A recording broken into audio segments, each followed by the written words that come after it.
You can fool some of the people some of the time. Yeah. Good morning, Amanda. Good morning, Morning. Mary. Good morning. Morning.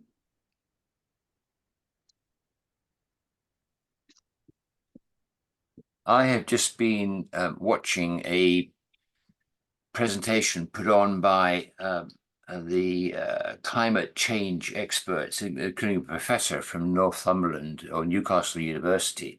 And the subject was, what can we expect from the climate change in the future? What's coming our way?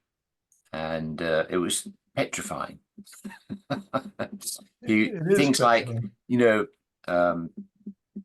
the top 10 greatest rainfalls have occurred in this country in the past 20 years.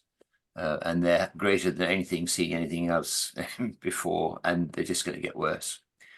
And the summer's going to get drier, but the thunderstorms that you get during the summer will be more intense. So you'll actually end up with more water, just focused on very small periods, and therefore much more likely to flood.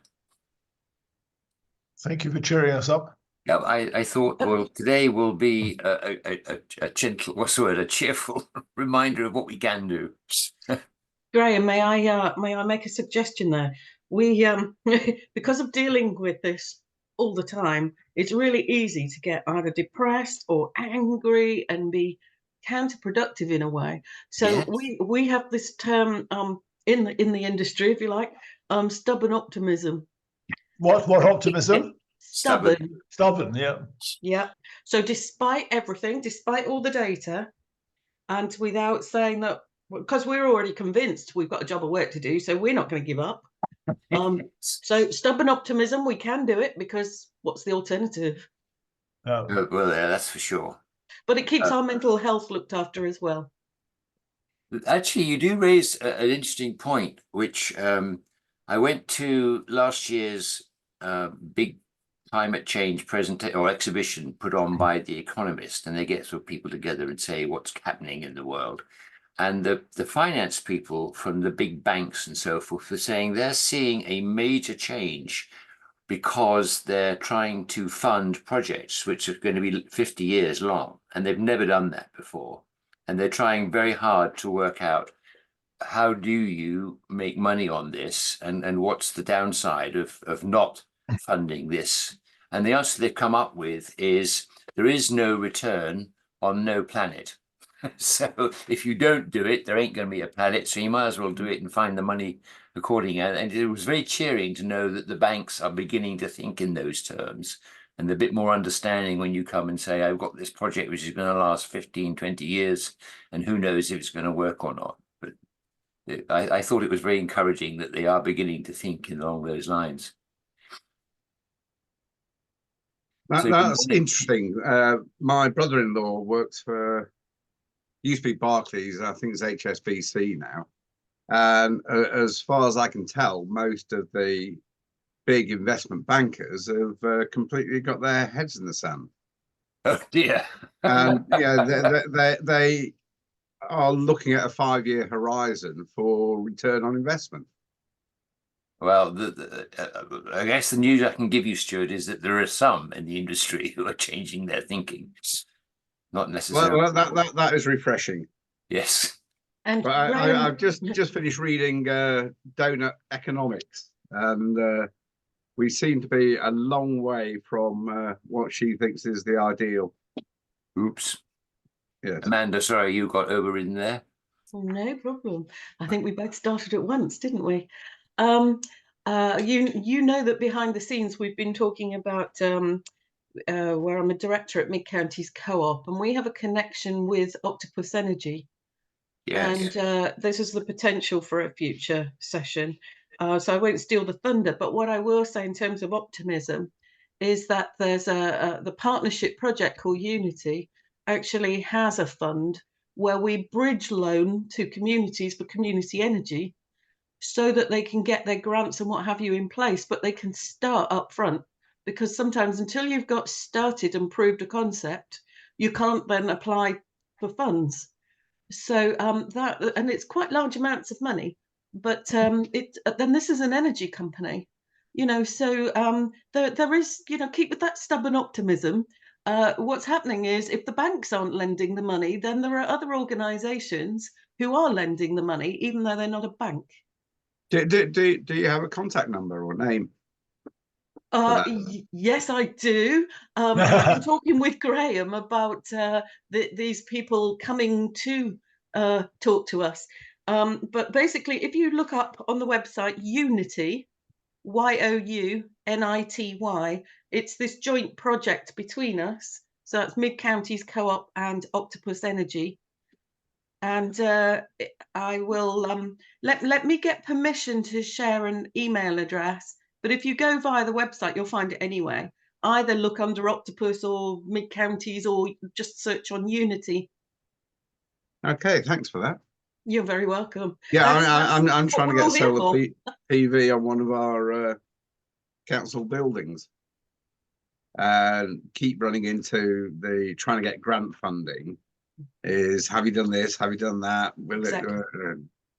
It's interminable, worse than the NHS. And that's my background. So yeah, And mine.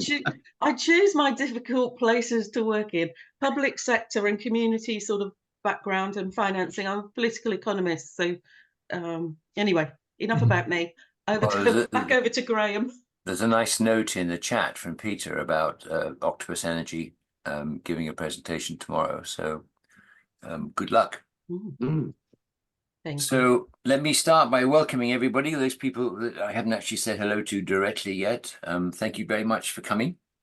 I see lots of familiar names, so I don't think there's anybody here that needs an introduction to the great collaboration and what we're doing. But just to remind people, the idea of these banter sessions is to air views, get ideas that we want to see the great collaboration movement moving towards. And I have to say, I'm being overwhelmed at the moment by the number of really helpful and wonderful suggestions that are pouring in from these sessions. And in fact, I've got to devote time to work out how on earth to keep track of them all. So that's great stuff. Let me ask, first of all, if anyone has any burning questions that they weren't answered before we run out of time at the end. Anybody, no one sticking their hands up? You all just can't wait for me to get started on today's subject. Let me headline today's subject by saying there are two of us going to be presenting this. I will start and do my best to steal all the thunder from Tristram, who's going to come in towards the end, hopefully giving us an example of how we really are using digital mapping to its greatest extent within the field of climate change. So what we're going to talk about today, I'll share my screen and see if we can go from there. So we should be able to go to there. Hopefully everyone can now see a title page. Yep. Why are we going to try and map climate change, or put climate change and digital mapping together? And I thought I'd just start with a little admonitory note. So we are recording the session, so you are all welcome to get a copy of the recording afterwards. There is going to be a copy of this presentation going out with that recording, so you will get that. And if you, by all means, interrupt me and completely smash up my line of thinking, that would be very welcome. But if you do want to use the chat, that would mean that A, we can get back to you if we run out of time, and B, there is a record for future reference of the questions asked or points given, which I think would be very helpful to have. So what I hope to cover today is an explanation of digital mapping. I'm sure most people are familiar with sort of Google Maps and the sorts of things that it can do. What we're going to do is show you what you can do with your own digital mapping system. I'm going to be using Parish Online for all the examples today. Several thousand, well, at least 2,500 councils around the country are using Parish Online. I think it's a great system, and we will be working with the manufacturers, a company called Cheersphere, on linking their systems into the great collaboration. So it's a timely use of the product. It is available to all sorts of councils, so by all means, get in touch with me or Tristram afterwards. But that's just a sort of a what's the word? A declaration of intent. As they say always on Have I Got News for You, other systems are available should you prefer. I'm not pushing Parish Online specifically. So we're going to talk about what base maps and layers are in the terms of digital maps. We're going to show you how you can use them to enhance visualization, getting the message across to people. We're going to show you how you can use the system yourself to create your own layers, how you add attachments and what you can do with them. And then I'm going to hand over to Tristram to explain, after I've said what Creative Collaboration is currently intending to do with digital mapping. Lots of questions and answers afterwards, hopefully. All right. When you go into a digital map, what you're looking at in this country, at least, is the Ordnance Survey's digital map of the UK. You can get various levels of quality of that survey. This is we're using the most high definition one here. And the system is basically the right 3/4 of the screen is showing the digital map itself. And on the left-hand side, you have a column that varies in its usage depending on what you're doing. At the moment, it's showing you a list of all the collections of layers that you can use. So this is, in this particular case, Parish Online, it's a cloud-based system. You can log in with any browser on any device, and you can go wherever you've got connection to the internet. And I'm just going to give you a couple of slides to show you the range of scales that you can use. So here we are at what I call the national level, showing the entire United Kingdom. You'll notice that in this map, the only 3 areas that are capable of supporting capital cities are England, Wales, Scotland. There are no capital cities, you'll please be know, in Denmark, Netherlands, or even the Republic of Ireland. But we're very superior. If you come down to what I would call the county level, you'll see that the level of data increases enormously. You're now seeing all the roads with numbers. You're seeing major conurbations named and individual places, but nothing in the way of individual houses or buildings like that. If you come down to what I then call the parish level, you're seeing most of the parish. There's always a scale given for you down in the bottom left corner here. This one is showing that distance there is 500 meters, just to give you an idea. So you're beginning to see the names of individual fields. You can start seeing individual buildings, but you can do things all on a parish level. If I now come down to what I call village level, you're getting every single building named. You're getting streets are named rather than just reference numbers and so forth. And you can go on. If I come down to the house level, you start seeing individual trees, which is important. We can track individual trees within in these digital mapping systems. You're seeing individual tracks here, and certainly you're seeing all the buildings. And then if you want to go to the extreme, I come down to what I call brick level. This distance here is less than an inch actually on the map. So here you've got a brick that's about 2 inches long, and you can just track what's happening to that brick should you need to. It gets very useful when you're doing things like measuring phosphate counts and so forth, which particular part of the river were you standing in when you took the example, that sort of thing. So all good stuff. All right. Again, we're still on the basics. So we have what's called base maps and layers, and they're typified in this particular system by the base maps are all the items in green, and the other layers are all in beige. You need to have a base map turned on to give you the geography of what you're working with. So all these layers in the beige colors will tie in automatically to what you're showing on the map, but you need to have a map there in the first place as a reference. And I say the word map, but it doesn't have to be a map. It could be anything from these green layers. And here, for instance, we don't have any digital map data showing through. What we've done is turned on an aerial photography data set. And so you're now, again, just giving you an example of the sorts of details that you can see here. And again, if you zoom in, you can get to the point where you can start identifying individual trees and bushes and hedgerows and so forth. Very useful stuff. There is a slider that I've got here on the underlying Ordnance Survey map, you can see I've turned it down to 0. So you're not getting any information here at all from the underlying map. We don't actually need to have that underlying Ordnance Survey map turned on. I've just got it here as an example, because on the next slide, I've raised the transparency of the underlying map to 60%. And now you can see we've got a combination of layers. This is the overhead photography layer is still here.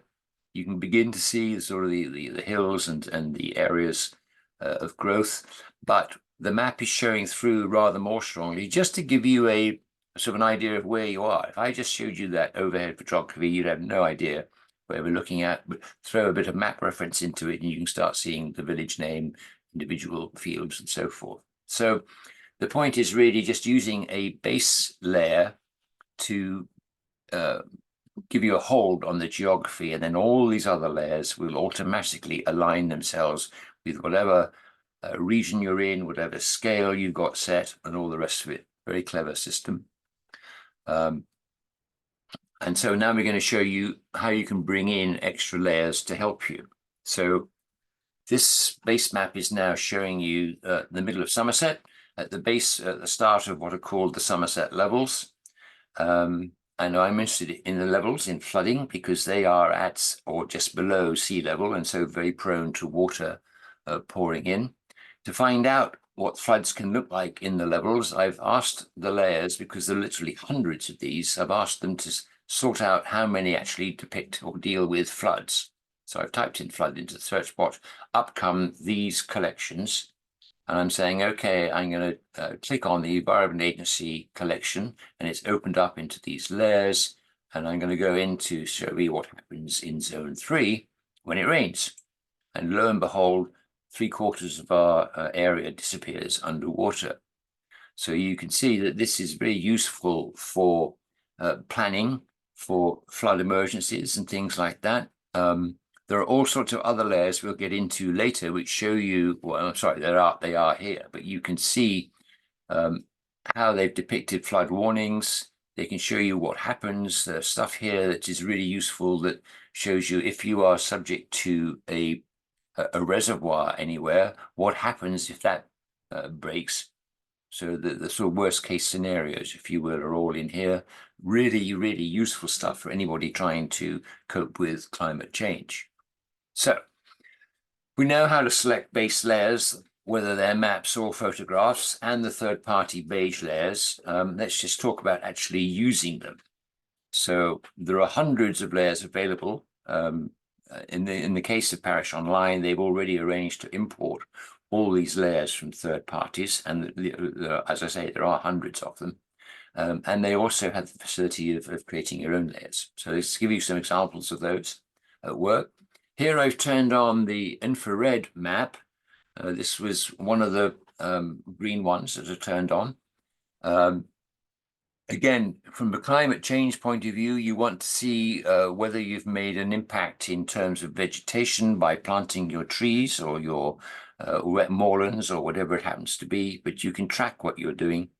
And the idea is if you take a screenshot over time, you can see the differences that have been made by your particular project. So useful there. Here's another one where, again, there is a facility within the system for applying an address to every single building in the country. There's about 36.5 million of them, but they're all there.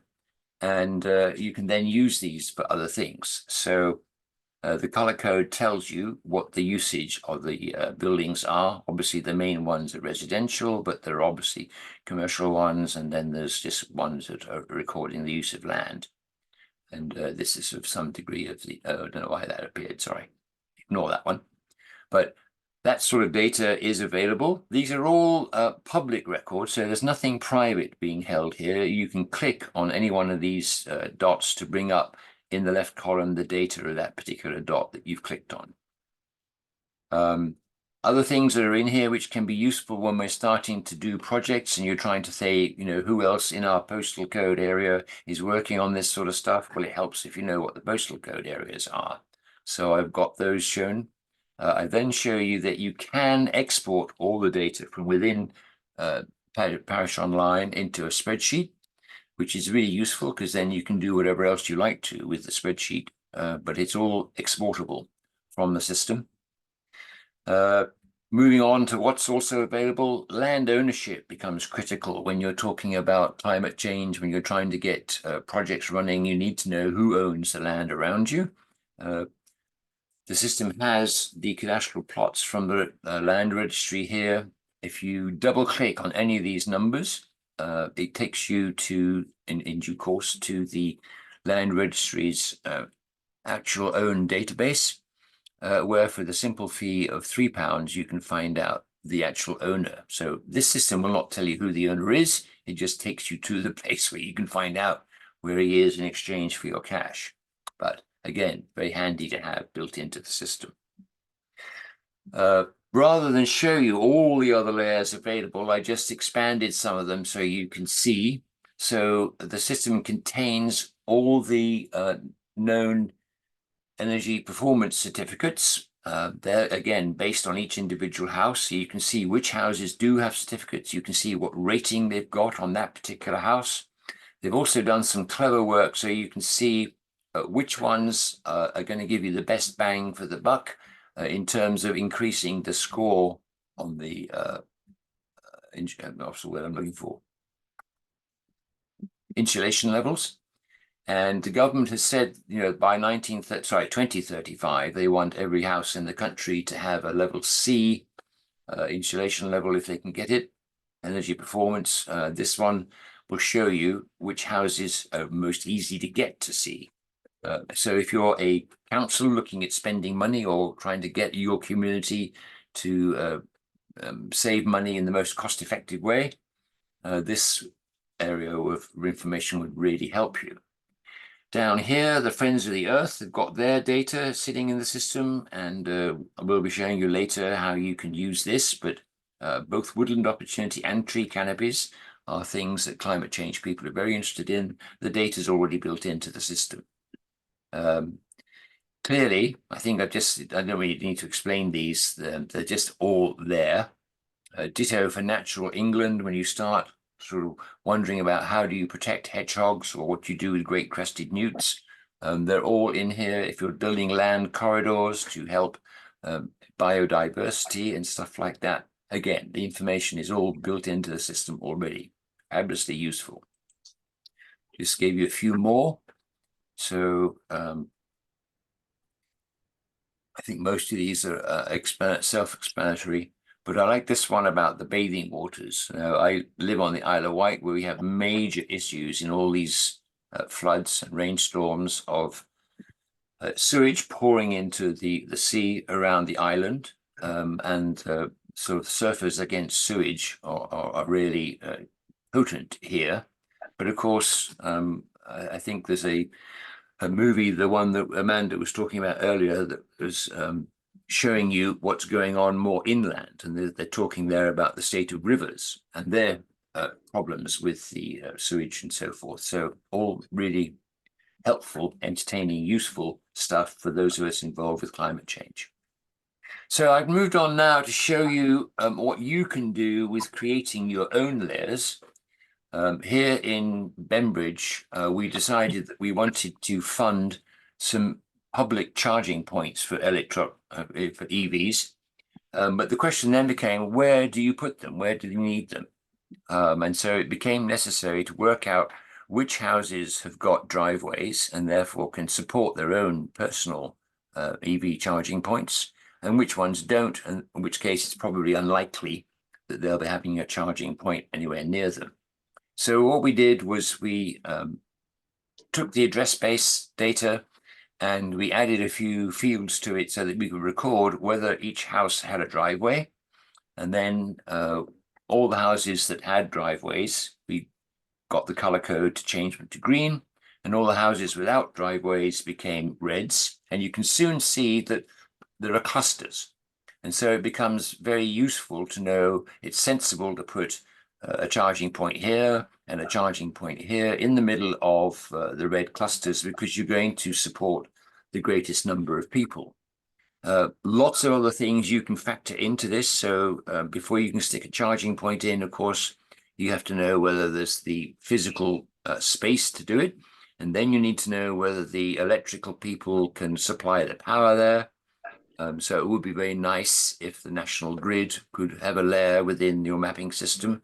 At the moment, you don't, and I think there are all sorts of security problems. Of course, the national grid doesn't really want to tell everybody where their systems are, but on the other hand, every council needs to know whether they can get the power or not. So there's a sort of a splendid paradox there that we're working.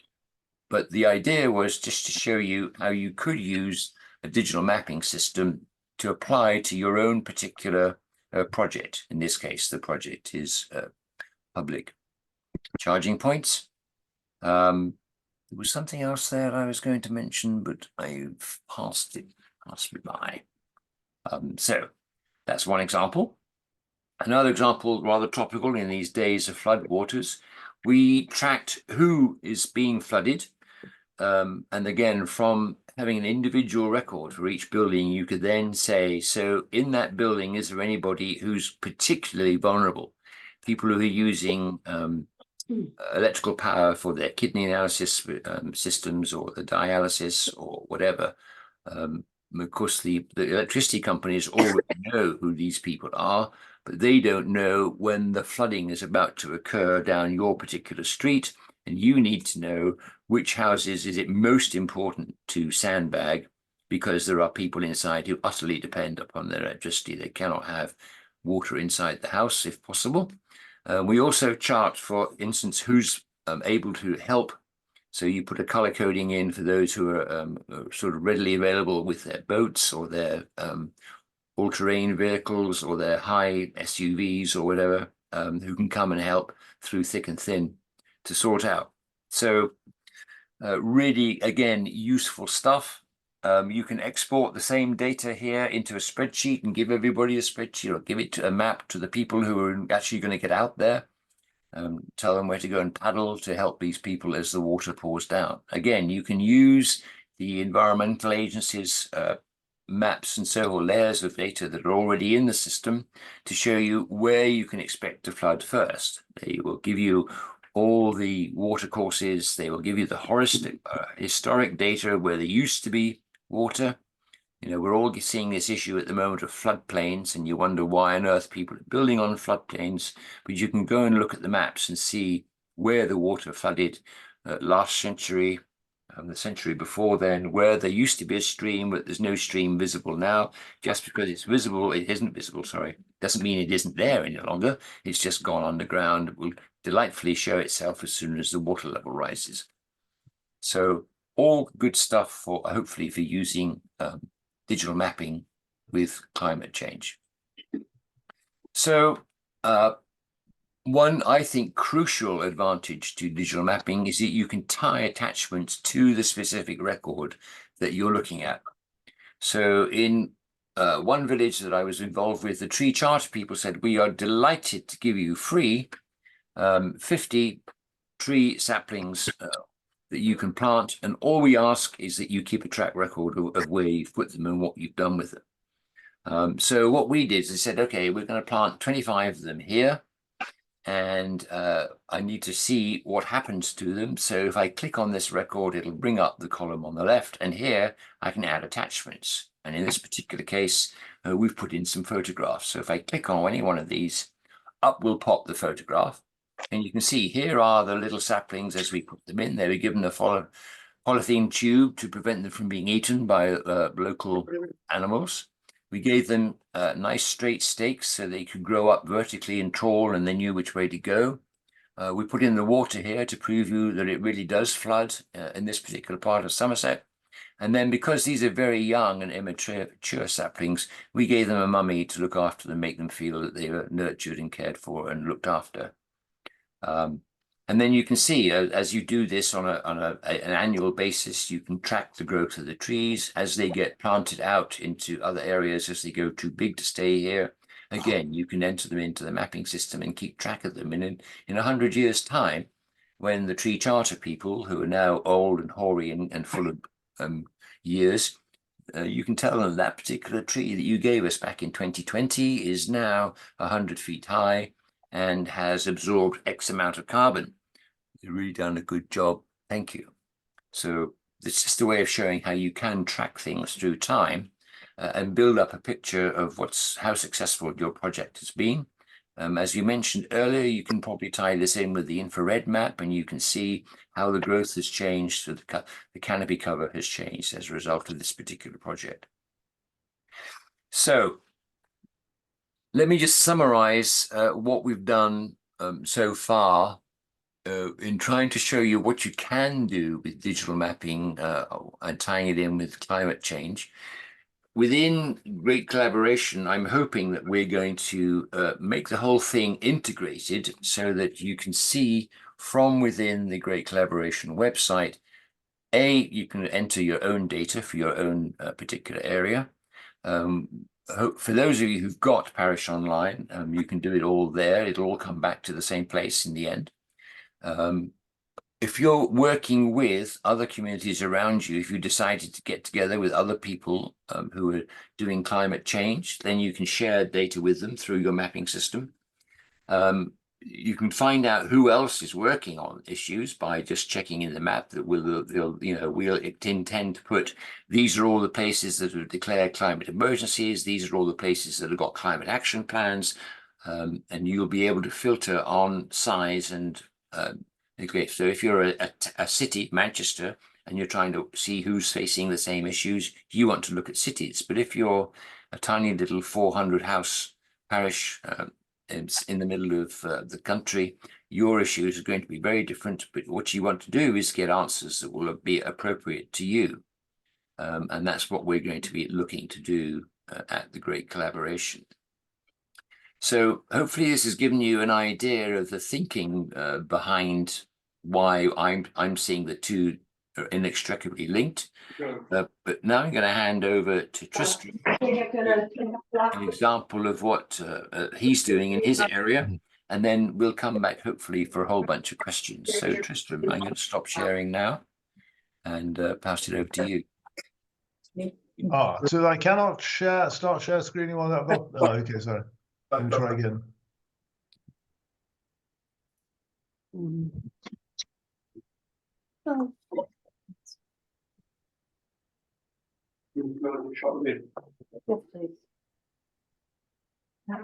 Quiet. Oh God, sorry, I'm having trouble. Yeah. Why can't I get my? If you go into your new share. Are you doing this as a presentation? No, I got my thing. Sorry, we can all see this at the moment, Tristram. Hang on. Well, this is in the. Oh, for heaven's sake! Oh, there we are. Can you see that? Yes. Sorry, God, I find Zoom really difficult. I find Teams easier. Okay. I hope the bandwidth keeps up with this, and you can see. Now there's like a choke on them. Sorry, somebody trying to talk. I think it's a background conversation. If people could mute if they aren't actually getting involved, that would be helpful. Thank you. Okay, I'm sorry. This is a live example that we're working on in Hart District in Hampshire, and I just want to. We're having quite a struggle to communicate with Hart District Council and with the Forestry Commission to understand the potential for woodland in a group of 5 parishes in the middle of Hart District. You've got an alarm going off. So what I've done is I've opened this tree canopy layer and the woodland opportunity layer, which are both Friends of the Earth information. I'm still getting a voice coming through. Is everybody muted? No, I'm afraid they aren't. Okay.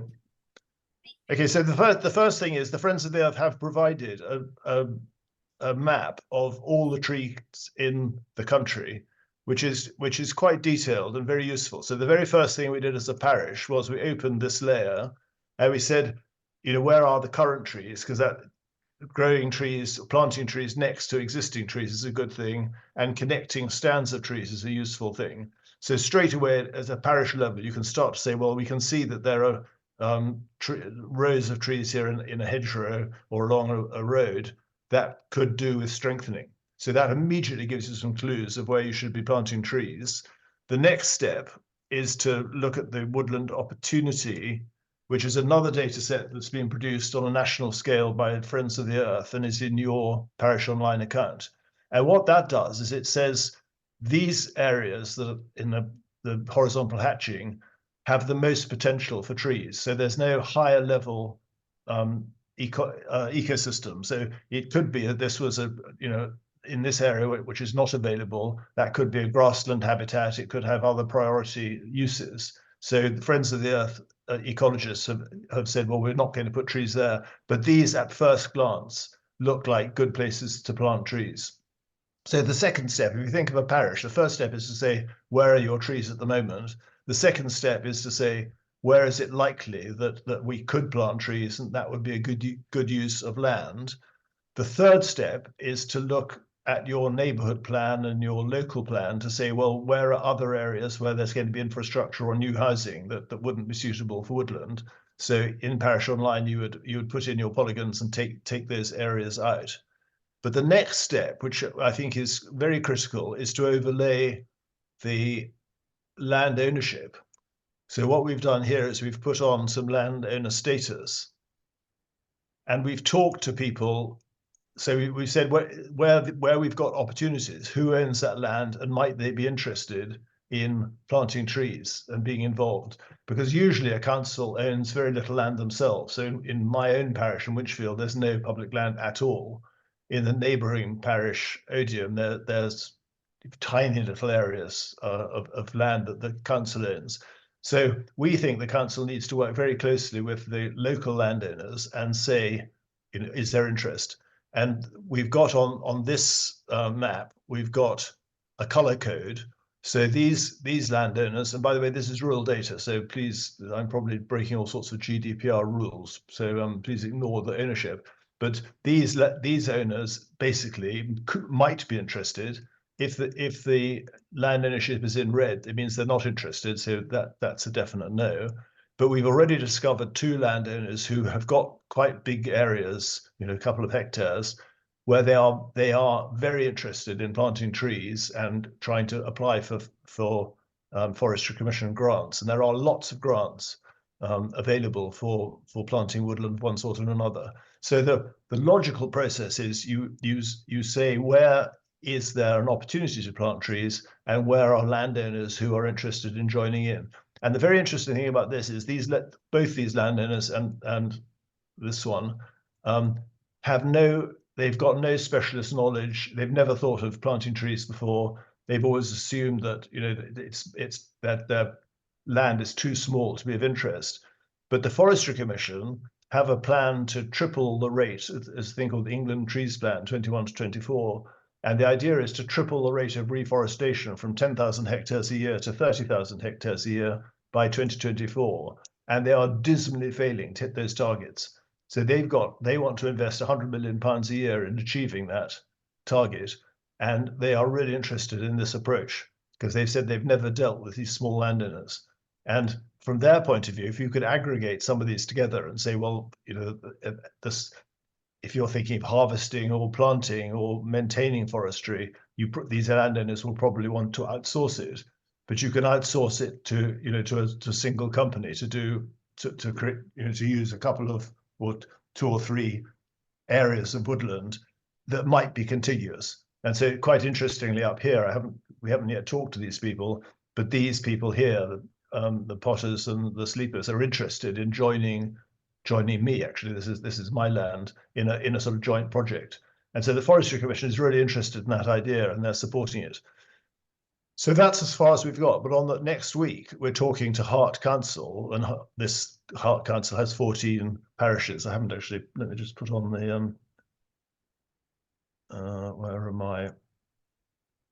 Boundaries administrative, I think, go up a bit. Oh, yeah, I think, yeah. There you go. So I just put on the parishes and the districts. So here's Hart District Council, and here are the parishes within it. So you can see where the work going on is working with 4 parishes together, which are basically very rural, and we could extend this. But the struggle I've got at the moment is to interest Hart in sharing its data, because Hart, and there's no point in a district having a trees plan or an ecology plan which is out of sync with the parish plans. But I'm finding it astonishingly hard to get the heart level, district level ecology officers to help us in doing this. They sort of seem to want to keep it secret. And then we've got the Hampshire Biodiversity Information Centre, who they've got knowledge and expertise as well. And they again won't allow me to publish in Parish Online at the moment their priority habitat and local nature recovery strategies. So I think one of the huge challenges we've all got is to get the district and the biodiversity information centres and the parishes to work together and share information and share knowledge. And again, at the parish level, we've got no specialist ecology knowledge, so we really want to rely on the biodiversity centres or the Heart District to provide that expertise. So the meeting next Tuesday is to discuss exactly that subject, and the Forestry Commission is going to attend that. And they've said they are happy to invest their time and effort free of charge to help these landowners put forward schemes. And just to explain that, it's a long, complicated process apparently to get a scheme registered with the Forestry Commission and certified, so that they will give you the grants to plant the trees. And then the very last piece of this puzzle is the biodiversity net gain legislation. So the district has a duty to offset the biodiversity damage on any building projects, and that offset should be as close to the development as possible. So the Heart District has a requirement to buy, if you like, offsets, biodiversity net gain offsets from as close as they can, which means potentially in our parish, if we can plant these areas in green and get those schemes approved by the Forestry Commission, then not only do you get the Forestry Commission grants, but you can get the district to pay you for biodiversity net gain up to £35,000 a hectare. So that business case has got to be made, and these small landowners need a lot of technical support, but that's what we're trying to do, and the Forestry Commission is very keen to help us and make it work. So that's all I've got to say, but it's quite confusing. So if you've got questions, do please ask. Perhaps if you Thank can you very much. unshare, Tristram, then we can all see who's asking questions. Great, thank you. So please feel free to go ahead with all sorts of queries, or you're all stunned into silence. Amanda, your stubborn optimism is clearly a case for argument here in the case of Heart Council. Any suggestions? No, clearly we don't have any. Oh dear. Oh, so I beg your pardon. There we go. We're getting them. So, Stuart, you've got the ground is yours, sir. Thank you. Just harking back to your presentation. Where is the infrared layer? It's in the green layers. So have you got Parish Online up in front of you at the moment? Not at the moment, but No. So I can. if you bring up the layers in the left column, it's the bottom one. And the layer is called vegetation, or the collection is called vegetation. Ah, that's why I haven't seen it. And what is the resolution of that layer? Will it go down to individual dwellings? That's a great question. Let me just check it out. I think it's 10 meters. Is it? All from right. memory. So are you on the infrared, aren't we? Let me turn off this other stuff. It's not as high as it might be. You do see individual groups of vegetation. So if you've got a bush or a hedgerow, that is showing. Let me go to somewhere where I know there are individual trees. Hang on a minute.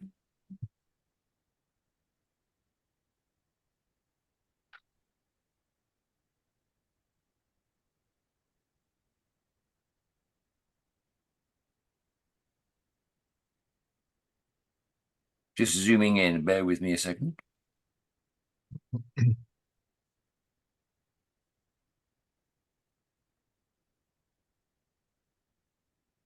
Oh, you do. It's let me just share my screen again for you, Stuart. 1 second.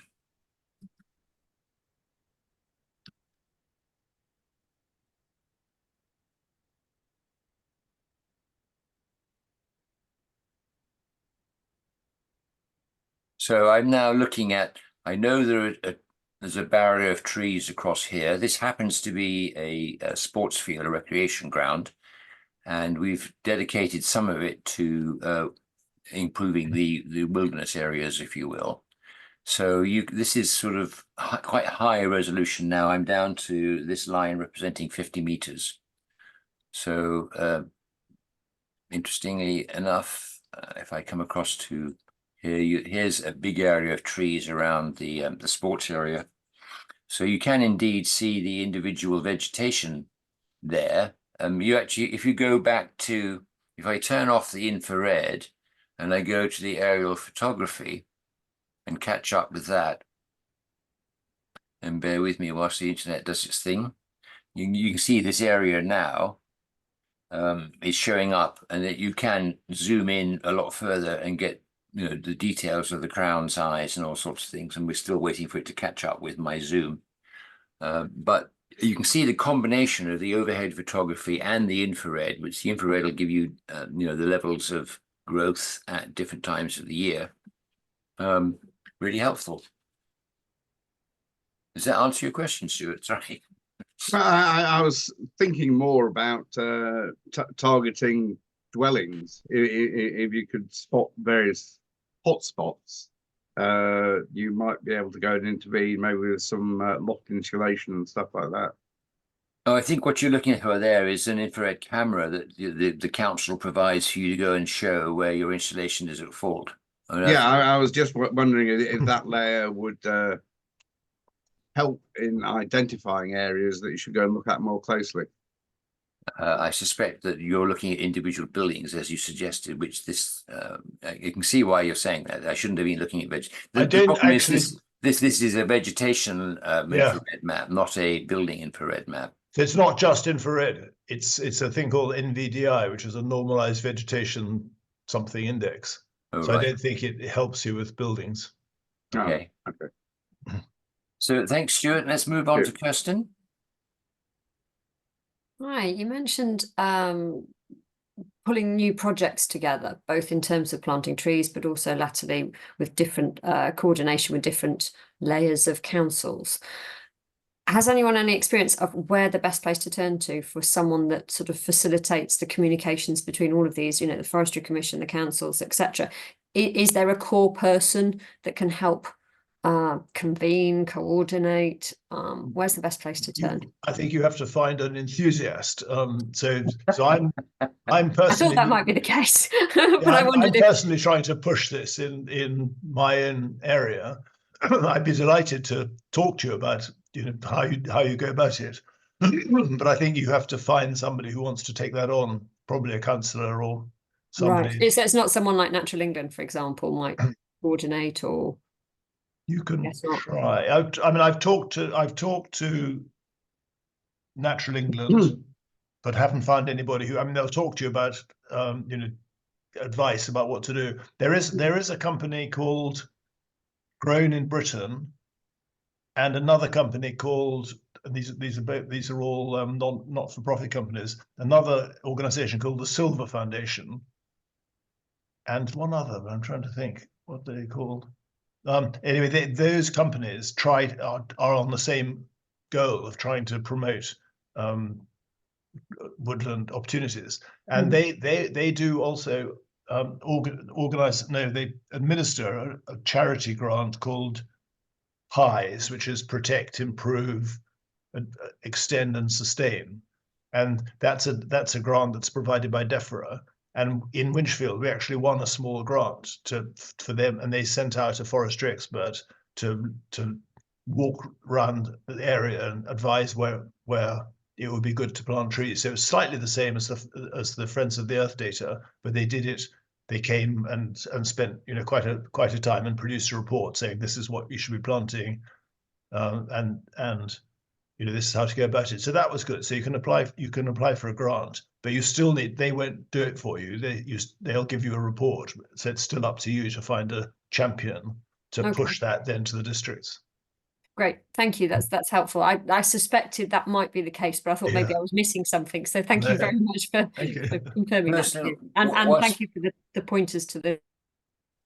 Okay. Whilst we're on your topic, Kirsten, two things I've got. One is that the Great Collaboration intends very much to put a body in charge of each county as a reference point for what's going on in your county. And of course, they'll talk to each other, the neighboring counties, for the sole purpose of coordinating exactly what you're asking. That they're going to be the experts on climate change and biodiversity in your area, and they're going to be charged with the task of making sure that these projects are successful in their areas. This is long-term planning. Part of the trouble is finding out who's doing what, I think. So that's exactly. So, but there might be someone just next door that can help. So, but that's the principal purpose of the Great Collaboration. So as we get rolling, hopefully this information will become clearer and gathered in a more useful way. And the other point I've just remembered, the third organisation is a company called the Forestry Canopy Foundation, and if you look up their website, they are a sort of association of all the forestry companies. So what I did is I found my local forestry company. They were called England Woodlands Forestry, and they provided the expert who spent the prize money, but they were also very helpful before we had that grant. They were happy because if you can say that you're trying to promote woodlands, that's good for their business. So that you might find them very helpful. Brilliant, thank you. That's great. And then just whilst we're on the Friends of the Earth topic, Tristram, there's a question in the chat from Kirsten Rayner, who says, "Can you access the woodland opportunity data direct from FOE?" I'm not quite sure why you would want to, but if it's there, why not? I think you can. Yeah, I think you probably can. Yeah. So sorry. Okay, we're on to Anna. It's your turn. Hi. Thanks very much for both those presentations. They're really fascinating. I'm wondering how much at county and district level, how much do the climate, biodiversity and nature recovery officers know about Parish Online? Is it a tool that they're using and familiar with, or what's the picture there? It's a great question, and the answer is it varies hugely across the country.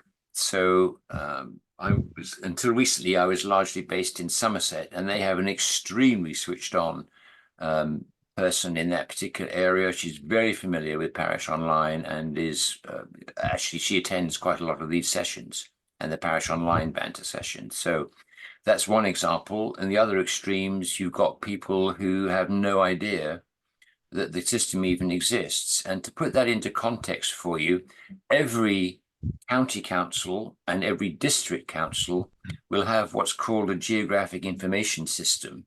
And those are very expensive systems. Those are sort of in the order of £100,000 a year to buy and to run.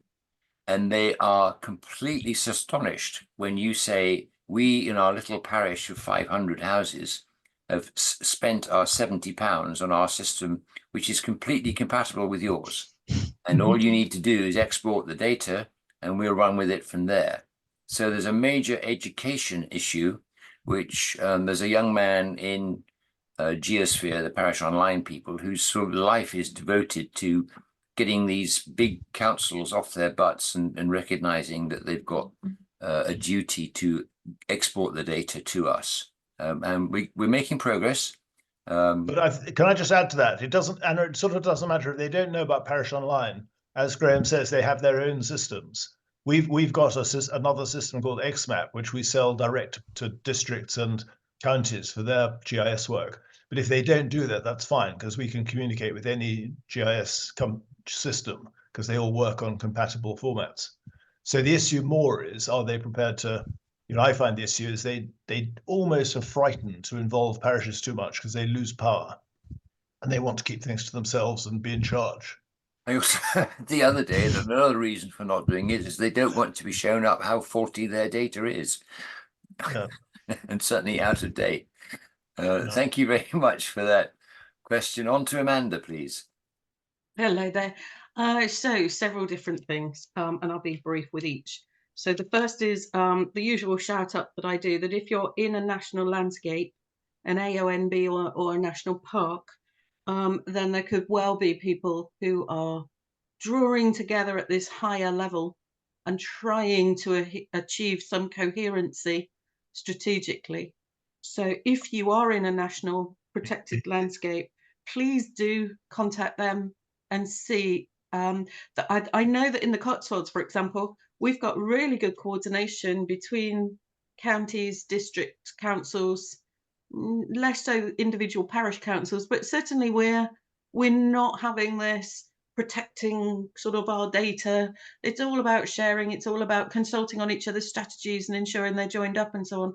So if you are in a protected landscape, do see whether, you know, it might not be as pessimistic as your experience in Hampshire, for example. And then the second one is in some of our AONB research that we've been doing on climate, and particularly towards carbon net zero, is we looked at the entire land of the Cotswolds, and every inch of it would have to be planted in trees to achieve net zero. So I only say this by way of a slight caution that this is a mitigation measure, isn't it? This isn't actually about reducing use of things like fossil fuels, cars, consumerism, etc. So reduce is still the better one, even if these mitigation measures like planting trees, I'm all for planting trees, but I'm just putting it in the context that you know, you'd have to plant every bit of land to mitigate from some of the things that we do that are destructive. Can I just answer that immediately? Sorry. Yeah. And then I'll come back to the third thing I've got. Okay, sorry.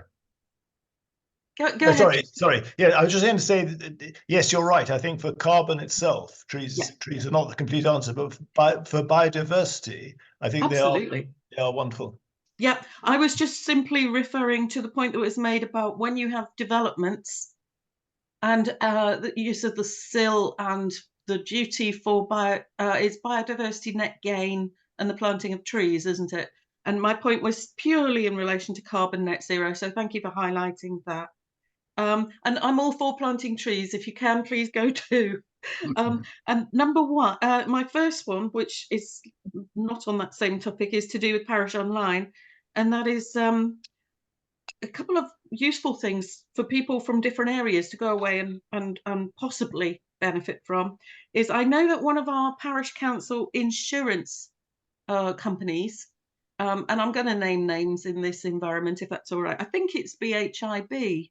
Yeah. They offer as part of your premium, they offer a subscription. I think, I'm not sure if it's just limited to the first year, but certainly they give a free subscription to Parish Online, and therefore not anymore.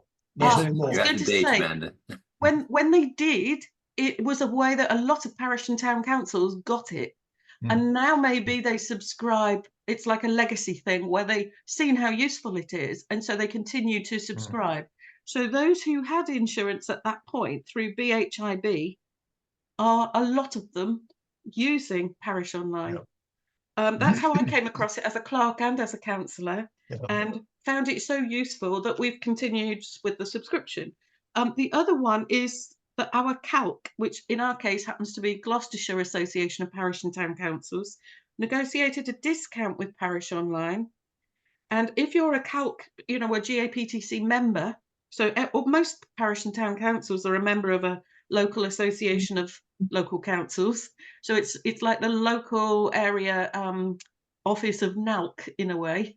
They negotiated with Parish Online to achieve 30% discount. Yeah. For local members of the calc. So it's possible out there. I mean, I don't think it's expensive in the first place, but do check on all these ways that we're trying to support the use of Parish Online and facilitate its use and awareness of it. Thank you. Thank you very much. It's very useful. Tim, you sort of had your hand up for a moment and then took it down again. You've sort of had second thoughts? Forgive me, I've got noises and disruptions off. It wasn't a hand, it was more the sense of panic. So, but while I'm on, thank you very much for this, and I'm sorry to have arrived late. It's going to be very interesting to see how the smaller parishes in our area. I think we should be clustering, and I wonder whether anyone has experienced there. Perhaps Tristram, I don't know. You were talking about clustering earlier, but to get very small parishes like our own to be thinking together with those more locally who can work together with us. I think it's back to what you said. I've answered my own question. You need volunteers. You need people to go around and just get things together. Anyway, thank you very much. And I'm sorry if my hand looked anything other than what it was. Thank you. Yeah, so we've now got a cluster of 5 parishes. And we hope that as the work progresses, we can join more parishes in until we've got the whole lot. So it'll sort of become a district-wide venture. But in another answer to your question, Peter, unitaries have tried different ways of getting in touch with their individual parish councils, depending on their organisation. And the one that seems to be coming through at the moment in Somerset is what's called local community networks. And the parishes have been divided up into groups of 30 or so. And they're all working together to do what the district councils used to do, and also to communicate directly up to the unitary. In the case of Somerset, they've just declared £100 million hole in their accounts. And they have declared that they're going to reduce the services that they issue to the statutory level, so what they're required to do by central government. And therefore, there are lots of what they are now calling optional extras, which they're going to devolve to anybody who's prepared to pick up the gauntlet and run with it. And they're hoping that the local community networks, the LCNs, will do that. And basically, if you are prepared to sort of buy one of their dust carts or so forth, or their dog poo bin collection organization, you can take it on, and arguably you may have to fund it yourself, or you may find that there's some money left over from the unitary, but that's the way they're working. But the point that I'm making here is that Geosphere has already agreed that any group of parishes put together in a cluster like that can be set up in Parish Online, so they can all share the same data. The way that Parish Online is set up at the moment is it's both national and down to parish level, and each parish's level of data and the parish layers that they create are only visible to themselves. But what the company is committed to doing now is to helping those who are gathered together in an LCN or any other sort of network, if it's one that you set up yourselves, they will arrange things within the system so that you can all share the same data. If you create a new layer dealing with some topic, then the others in your group will also see that layer, even though they're in different parishes. So they're being very flexible and very helpful. Very strange people. Another question from Amanda. It's a really quick point, actually. I used to clerk, until very recently, a very small parish. And I think there were 120 people on the electoral roll, for example. And I think the reassuring thing about Parish Online, that I think it was Tristan has said previously, is it's only, how much is it for a very small parish like ours? Was it £30? £30. Yeah. So I think it's a bit more than £30 now. Oh, you devil! I think so. You're gouging the public. But that sort of it's not expensive anyway. It's a round of drinks. So I was going to suggest that, if you've got a group of people together who are all passionate about it, it's not prohibitively expensive to buy as a group of individuals even. And this is my point about the, I know we were talking about community energy rather than this, but at the very start, that it's where a little bit of money up front can help you get the infrastructure that you need to get the ball rolling, and then you can create massive change. Yes. So even if the parish council isn't minded to do it, it might be possible for a group of individuals with a little bit of seed money to buy in and use it. It's so useful. Okay, I've got one point. Graham, if I could just make one other point on that. Yeah. We also offer discounts for groups of parishes. So if you can get together a group of parishes where some are in and some are not, it's worth talking to us, because we might be able to say, well, we can we can give you a discount if everybody closes up, because we want to encourage contiguous groups of parishes to work together. Okay, I have one question and one statement to follow. And the statement is, I'm fascinated by Jennifer, who is driving, and it's the first time I've ever ran a council conversation like this, and I can see the traffic roaring past Jennifer's left hand as she drives along. Don't distract her or encourage her. No, I just think it's remarkable that her phone is that good, that the connection is that good. Wonderful. The other thing for Tristram is there's a question from Peter in the chat about will Parish Online also break down to lower super output area, which I have no idea what that is. Sorry, I looked at that question, and the answer is I'm not absolutely sure. We have used LSOAs, and we've got a couple of data sets up for LSOAs showing deprivation, but I don't think we can use it as an interactive layer for all information. Okay, I'll have to come back. I'll have to come back on that. Again, I'm not sure whether Stuart was again raising his hands in horror or whether he was saying, I have an answer for that. I have Stuart, no I'm sorry, answer. I don't mean Stuart, I mean Tim, I beg your pardon. Don't even understand the question. Yeah. I was just wondering if anyone had any experience with community energy hubs. I was in a meeting yesterday evening, and it was actually where planning to open a community energy hub, and I was just wondering if anyone had any information on how you would set one up, or what they do, or how you fund them. I think I've seen, I'm not even sure it's not a layer within Parish Online of where community energy hubs should be set up. Can't remember. I'll have a look for that, Stuart, and see. But I think Amanda had an answer for you. Actually, I just wanted to clarify that we use hubs for an awful lot of things these days, and what precisely you mean by and community energy hubs, just so that we're not speaking at cross purposes.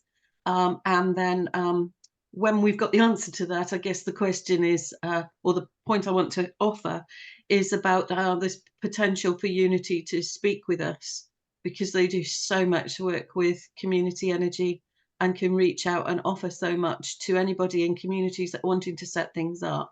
And I just got an email, if I may, Graham, with your blessing. I've just got an email through from the head of community energy with Unity. She's part employed by Mid-Counties and half employed by Octopus, precisely to do this work.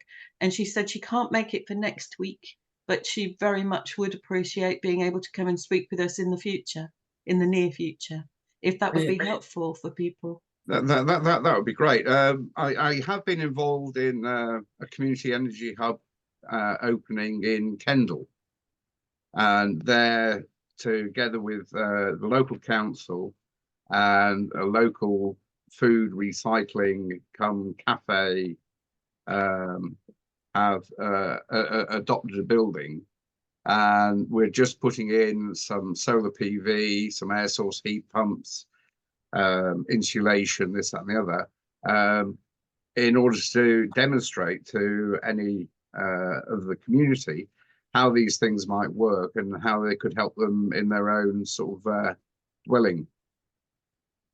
So that's like a community, if you like, almost information swap shop, demonstration of best practice, and what, networking, so that you can signpost people to suppliers and where they can go ahead. I think the basic idea is a lot of people are interested in obviously saving money, but also saving energy, this and the other. But they often don't know where to start. So if they can go and see a demonstration of some of the technologies, get some expert help, point them in the right direction, possibly liaise with local retrofit companies, just to get things rolling, really.